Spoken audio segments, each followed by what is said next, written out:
Hello everybody, my name is Benjamin Simon. Has anybody ever had a difficult manager they worked with? For me, I worked in a restaurant and I was a server and I had a very extremely difficult manager I worked with. I'm going to be talking about the ineffective communication that I use and as well as him, and the toxic environment that I was in that really started to affect my attitude. According to Building Trust in Groups from Lecture Recording 2, my manager used a lot of, or had legitimate power. This is from Competency 4, Lecture 2.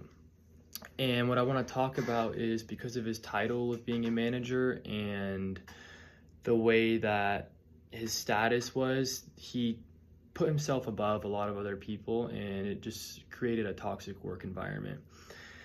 He thought he had authority over everybody, and the reason in specific that I want to talk about is one busy night. And of course, being a really busy night, he started to use his legitimate power over me and some other people.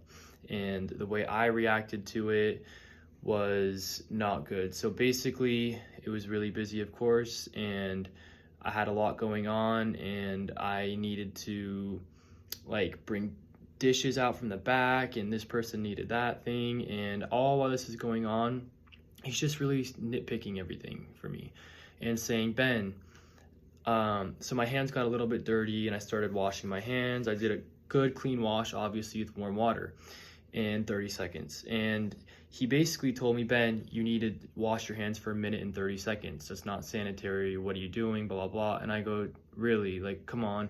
Everybody, my hands weren't even dirty, first of all. I just like to wash them. And he started saying, you need to sing the happy birthday song when you wash your hands. And he brought me over and started demonstrating to me how to do it. And I'm thinking in my mind, come on, I'm not in 5th grade, I know how to wash my hands. I'm not gonna touch the customer's food if my hands are dirty. And he really made me just stand there and watch him sing the whole happy birthday song to me as he's washing his hands, and he's demonstrating me how to wash my hands while I had a ton of stuff going on. And it was just really weird for me. So the last point is my connection power from Competency 4, Lecture 1.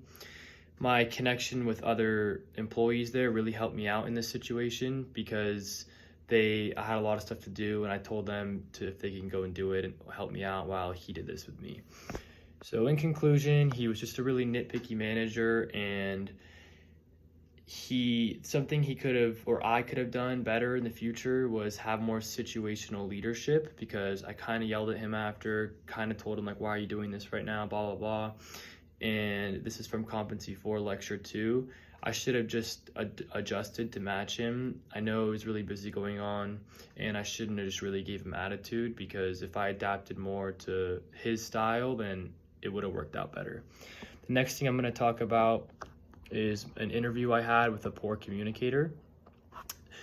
So has anybody ever interviewed and been really excited to go in and then left knowing that I won't ever want to be back there? So that was basically me. I was interviewing at this restaurant after I quit my last job, and basically it was a really good job. It was a job that had really good money there, and it was a good job, but the interviewer was just really bad, and I stayed professional through it. So my first point is his poor interview behavior. So according to the Power and Boundary Negotiation lecture from Lecture Video 1, I'm going to say that he was definitely a slacker. He was just unprepared. He didn't seem like he really cared. And it was just not the place that I wanted to work in. He had no notes. He asked very little questions, and it just didn't seem professional. And I want to work in a place and surround myself around good people, professional people. And that was just, he demonstrated to me that it was somewhere I just didn't want to work at. The last point I want to talk about is he could have had informative speaking from Competency 3, Video 1.